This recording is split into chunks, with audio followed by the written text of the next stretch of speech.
Cameroon Bantou, Africa Bantou, through the world Bantou. Salut les amis, Sa Majesté Sénateur Clétus, c'est moi, le Nzé, l'homme le plus noir de la terre. Le Bamendaman, le Nguiman, le Bakoreman, and proudly so your anglophone brother. J'espère que vous allez bien les amis. Quand un ministre au Cameroun fait la promotion, sciemment, consciemment ou inconsciemment, du tribalisme, ça donne quoi? De la division. Ça donne quoi?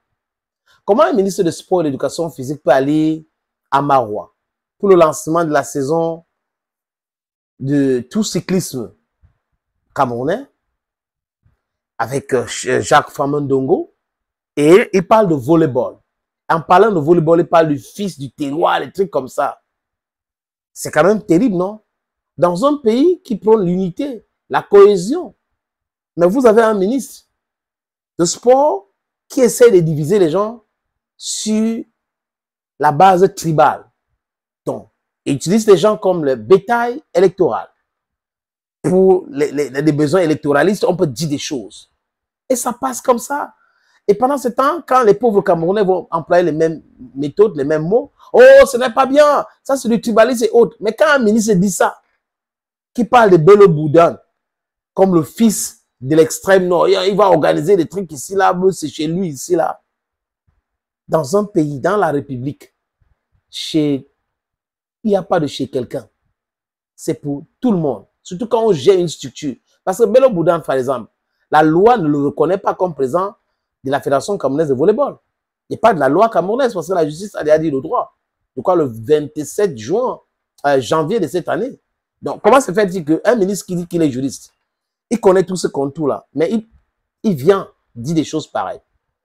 Le chef de département de la Fédération camerounaise de volleyball, que dirige Serge Abouem, a fait une sortie. Je vais vous proposer la lecture de ce document. C'est ça ici.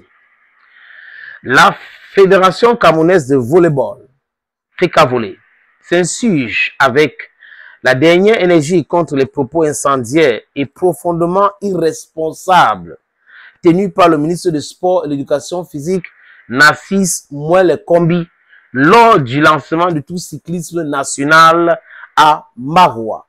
Et le ministre a affirmé que quoi? La FECAVOLE organisera dans les prochains jours le championnat d'Afrique des Nations U20.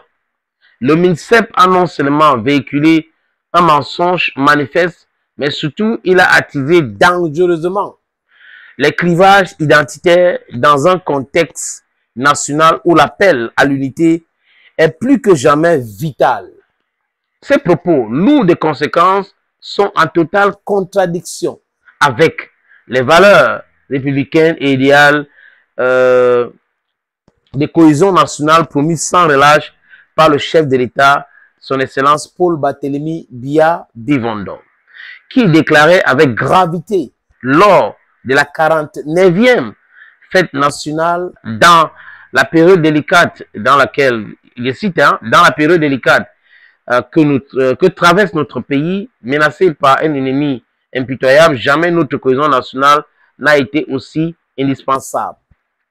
FECAVOLE, la FECAVOLE donc tient à rappeler que les propos du ministère bafouent ouvertement une décision de justice rendue le 27, c'était plutôt février, pas janvier, février, je me corrige les amis, 27 février cette fois-ci, 2025, par le tribunal de grande instance de Yaoundé, centre administratif, laquelle établit sans équivoque qu'aucune FECAVOLE dirigée par Bello Boudan n'existe.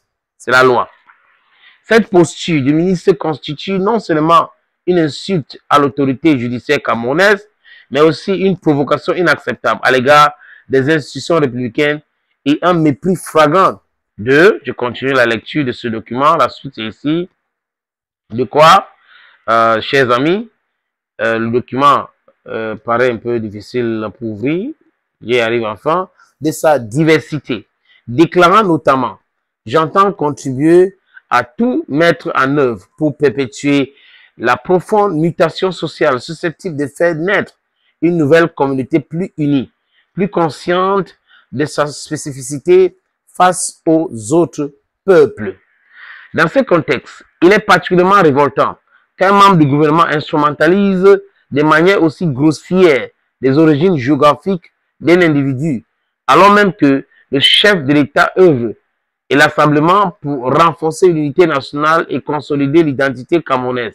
Face à ces graves recul républicains, l'Africavoler, seule structure légale reconnue par l'État et les instances internationales, réaffirme avec force son engagement indéfectible à promouvoir le volleyball au service de la nation sans aucune considération régionale ou ethnique. Fidèle à ses valeurs de patriotisme et de l'égalité, elle continuera à porter haut les couleurs nationales. C'est pourquoi l'Africavoler lance un appel solennel à tous les Camerounais et à tous les Camerounais, et à tous les Camerounais à rester unis, à respecter scrupuleusement les décisions de justice et à suivre la voie tracée avec sagesse par le président Paul Barthélémy Diaby-Vondor vers une nation plus forte, plus soudée et pleinement consciente de sa richesse dans la diversité. Plus que jamais, l'Africavoler demeure un rempart de l'unité nationale et un vecteur d'excellence sportive, résolument engagé dans la construction d'un Cameroun apaisé et uni. C'est le chef du département des affaires juridiques, Mapak Martin Luther, qui répondait comme ça au ministre. Et je crois que il a le droit, hein, il devrait répondre au ministre. Les propos, tels que les propos prononcés par Narcisse Molekombi, sont les propos qui tendent à diviser beaucoup plus. Thank you, friends, and bye-bye for now. Cameroun.